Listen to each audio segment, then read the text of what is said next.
Okay, so I'm back, you guys. Welcome back to my channel. I'm Louise here. Um, I'm also bipolar. A lot of people don't know that about me. Um, I've been suffering with bipolar disorder since 2010, or May of 2010, and it's every day is a uphill, downhill battle for me. Some days I don't even want to get out the bed, and some days I have to push myself because I have a 7-year-old, and he's the reason for why I live. Um, Most days I'm very moody, sad. I've been crying a whole lot lately since during the pandemic. I feel like that the pandemic is not designed for people with mental illness. If you have a loved one with mental illness, make sure you call and check on them, just see how they doing, because during the pandemic it creates stressors that you normally wouldn't notice if it wasn't a pandemic. But I know that my mood have been shifting these past 6 months, and I don't like it. But I'm getting better every day, um, and finding things that make me happy again, like watching movies, spending time with my son, journaling. But at first, when the pandemic first started, I felt like I was closed off from the world, and no one cared, or no one heard what I wanted them to hear. Um, I don't know if that's because of the pandemic or because I'm bipolar or what, but it was a very scary time for me and for my son.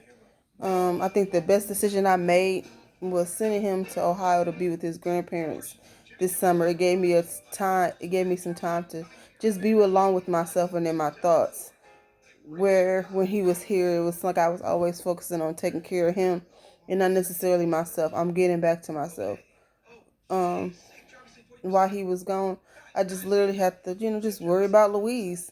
But when he came back, it seemed like started back more of the anxiety and making sure that I don't fail him as a mom.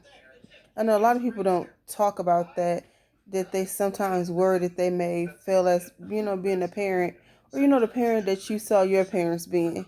Like, I wasn't raised by either of my parents, but my grandma was an influential role in my life. She raised me from the time I was 2.5 till I was, what, 4? So I was like 11. I went to stay with my dad for a little bit, and then he passed in 2004.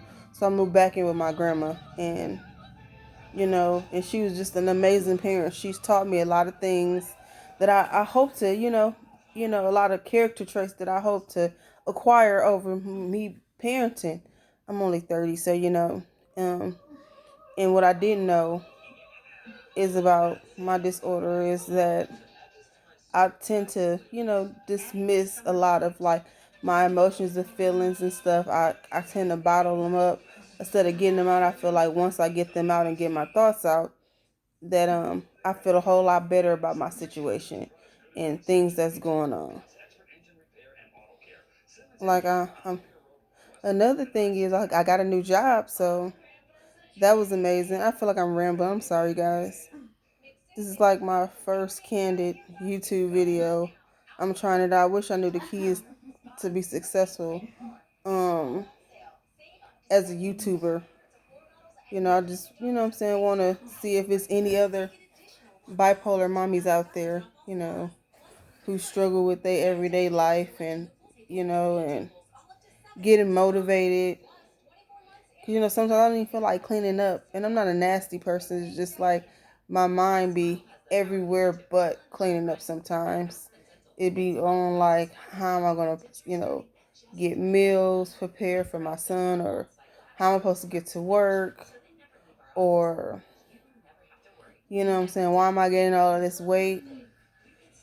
It's just craziness. So I've been kind of down in the dumps or whatever about, just my overall appearance. But like I said, I'm getting back to myself, y'all. I'm kind of excited to see what 2021 has in store for everyone around the world collectively, along with myself. Um, because 2020 has been shit. I'm just gonna be honest with you. Like it seemed like that at the beginning of the 2020, everybody was sitting up on top of the hill, And then soon this coronavirus and the pandemic hit, everybody got dropped like that. It was craziness. Like, it's just been craziness. Then, all these people getting killed, innocent people getting killed by police officers and stuff. Especially when you bipolar, it seem like,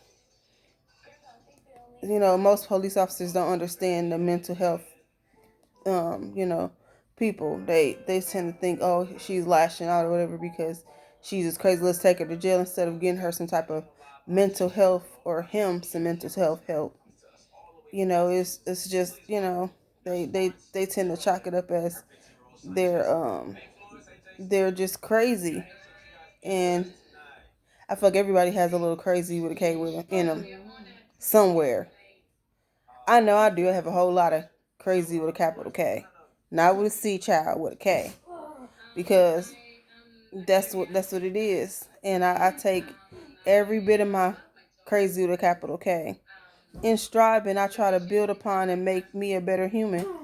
You know what I'm saying? I believe, I'm a firm believer in letting your life speak for itself.